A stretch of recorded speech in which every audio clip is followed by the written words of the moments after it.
ہمارے شہر کا ایک شخص جب فوت ہوا تو اسے غسل دینے والے عالم نے دیکھا کہ اس کا دائنا کندھا ایسا تھا جیسے کسی نورانی شکل والے بزرگ کا چہرہ۔ قبر میں اتارتے وقت بھی عالم صاحب نے محسوس کیا کہ اس کے دائنے کندھے میں سے روشنی پھوٹ رہی تھی۔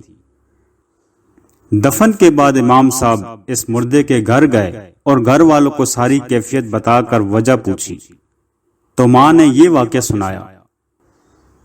میرا بیٹا جب کالج سے فارغ ہوا تو جلد ہی اسے ایک اچھی جگہ نوکری مل گئی اور ہمیں اس کی شادی کی فکر ستانے لگی۔ اچھی نوکری ہونے کے بدولت اس کے لیے اچھا رشتہ ملنا کوئی مشکل نہیں تھا۔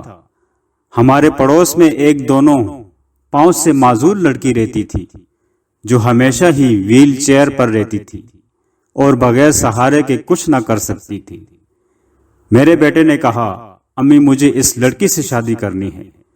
میں نے اور بہنوں نے بہت سمجھایا لیکن وہ نہ مانا، کیونکہ اس کے بقول خوبصورت لڑکیوں کو رشتے ہر جگہ مل جاتے ہیں، لیکن اس معذور سے کوئی بھی شادی نہیں کرے گا۔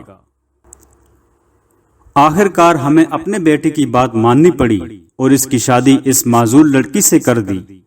وہ ہر روز اپنا ناشتہ خود بنا کر اور اپنی بیوی کو کھلا کر آفس جاتا اور واپس آ کر بھی خود ہی سب کچھ کرتا۔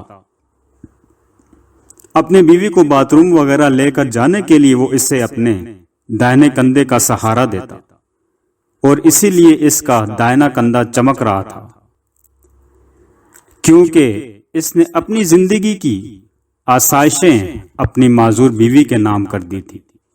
اللہ پاک ہمیں معذوروں کا احترام کرنے اور ان کی ضروریات کو سمجھنے کی توفیق عطا فرمائے، آمین۔